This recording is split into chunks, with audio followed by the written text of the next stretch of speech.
बहुत सारे articles publish हुए हैं कि अब ये बात ऑफिशियल हो चुकी है। इंटरनेशनल कम्युनिटी भी अब अप्रूव कर चुकी है कि जो स्थल जहां पर चंद्रयान 3 की लैंडिंग हुई थी, इस एरिया को अब पूरी दुनिया बुलाएगी शिव शक्ति। ये एक बहुत ज्यादा मैं कहूंगा पॉजिटिव स्टेप है इंडिया के लिए। और आप नोट कर पाओगे जो हेडलाइंस है आर्टिकल की, वहां पर ये लिखा है कि इंटरनेशनल एस्ट्रोनॉमिकल यूनियन ने ये बात रिकॉग्नाइज करी है। और मैं आपको दिखाता हूँ अभी कि उन्होंने लिखा क्या है। बहुत ज्यादा सुंदर शब्दों का इस्तेमाल किया है शिव शक्ति को डिस्क्राइब करने के लिए भी। और मैं आपको ये भी बताऊंगा कि ये डेवलपमेंट भारत के फ्यूचर के लिए इंपॉर्टेंट क्यों है। लूनर इंडस्ट्रियलाइजेशन जब इन द फ्यूचर होगी, तब उस वक्त IAU का क्रिटिकल रोल क्यों रहने वाला है। और मोर इम्पोर्टेंटली, कितने कंट्री हैं जो हो सकता है कि शिव शक्ति नाम को रिकॉग्नाइज ना करे। उनमें से कुछ कंट्रीज पाकिस्तान, अफगानिस्तान भी क्यों हो सकते हैं। तो डिस्कस करते हैं सारा टॉपिक इन डेप्थ।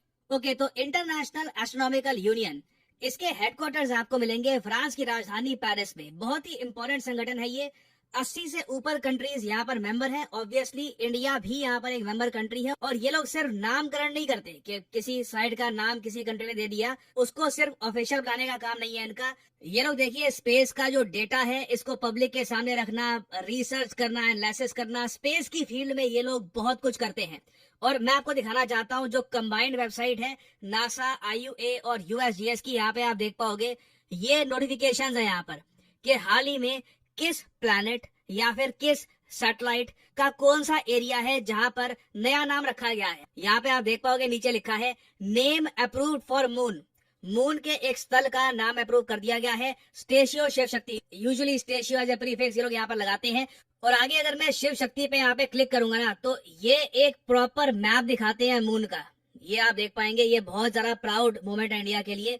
ये अगर मैं जूम आउट करूं तो जो मून का साउथ पोल रीजन के करीब का एरिया है ना, यहाँ पे आप देख पाओगे जो साउथ पोल रीजन है मून का, वहां पर ये जो इलाका है, अब इसे फॉरएवर बुलाया जाएगा शिव शक्ति। एक ज्यादा बेटर व्यू के लिए आप जो आइडिया है ले सकते हैं। यहाँ पे आप देख पाएंगे ये है शिव शक्ति पॉइंट और पूरी दुनिया इसको अब यही बुलाएगी। वैसे मैं आपको यही बता दूं कि 2007-8 में जब भारत ने चंद्रयान 1 लॉन्च किया था ना, चंद्रयान 1 में आपको पता होगा एक तो था ऑर्बिटर और एक था इम्पैक्ट लैंडर। हमने इंटेंशनली क्रैश लैंड करवाया था एक इक्विपमेंट को मून के सरफेस पर। तो वो जो लैंडिंग हुई थी ना, उस टाइम हमने नाम रखा था उस पॉइंट का जवाहर स्थल।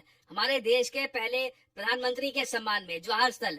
तो ये था चंद्रयान 1 का। ये एरिया भी वैसे आपको मून के सदर्न पार्ट में ही मिलेगा, मगर शिव शक्ति देखिए ज्यादा इंपॉर्टेंट रहेगा एज ए स्पॉट, क्योंकि ये वो एरिया है जहाँ पे हमने एक रोवर चलाया है मून के सरफेस पर। इंडिया चौथा देश बना था ये करने वाला ना। यहाँ पे आप देख पाओगे शिव शक्ति का मतलब क्या है ना।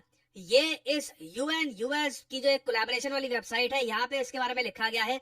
और पूरी दुनिया के जो एस्ट्रोनॉमर्स हैं, जो स्पेस की फील्ड में लोग जिज्ञासा रखते हैं, सब लोग इसको पढ़ेंगे। This is proud moment for India, क्योंकि ना सिर्फ हम अपनी जो साइंटिफिक पावर है दुनिया के सामने रख रहे हैं, साथ ही साथ हमारी जो धरोहर है, जो हमारी हिस्ट्री है, जो हमारा कल्चर है, वो भी दुनिया के साथ शेयर कर रहे हैं। और एक बार यहाँ पर नोट करना, जो ओरिजिन वाला पार्ट है ना, यहाँ पे शिव शक्ति का मतलब क्या होता है ये हमने दुनिया को बताया है। यहाँ पे लिखा है compound word from Indian mythology that depicts masculine Shiva and feminine Shakti. Shiva शक्ति देखिए जो डुअलिटी है नेचर के, मैस्कुलिनिटी और फेमिनिटी दोनों को रिप्रेजेंट करती है। अपने आप में बहुत ज्यादा सुंदर बात है कि हमने दुनिया के सामने जब अपना कल्चर रखा, अपनी हिस्ट्री रखी, हमने एक आप कह लीजिए मैस्कुलिनिटी और फेमिनिटी दोनों को इंपॉर्टेंस देते हुए शिव शक्ति नाम चूज किया है।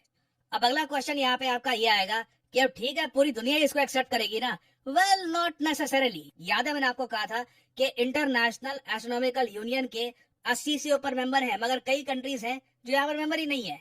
उनको एक्चुअली जो भी नाम ये लोग रखते हैं ना, शायद ये कंट्रीज रिकॉग्नाइज भी ना करे।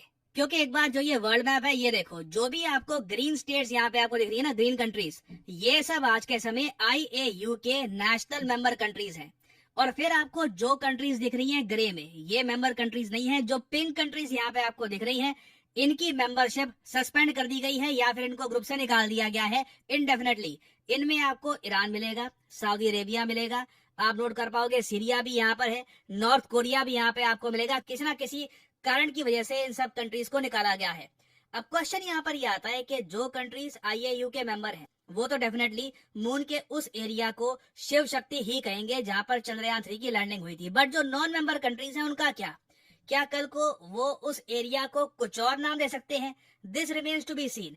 अब क्योंकि इन दी एंड यहाँ पे कंट्री की जो खुद की पॉलिसी है उस पर डिपेंड करेगा कि उस इलाके को वो क्या नाम देते हैं। That will be very important. और अगर यहाँ पे आपका क्वेश्चन ये है कि हमें इतनी चिंता करने की क्या आवश्यकता कि कोई इसको शिव शक्ति बुलाए या ना बुलाए, मैं वैसे आपको ये बता दूं, देखो आने वाले 25 सालों में आप देखोगे लूनर इंडस्ट्रियलाइजेशन का दौर स्टार्ट हो जाएगा।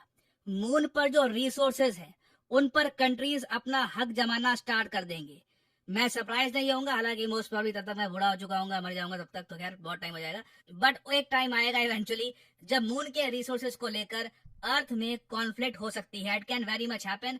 तो आज के समय ना मून के इंपॉर्टेंट पॉइंट्स पर कंट्रीज जो अपना नाम रखवा रही है, अपने कल्चर से उस पॉइंट्स को एसोसिएट करवा रही हैं, दिस इज वेरी इंपॉर्टेंट।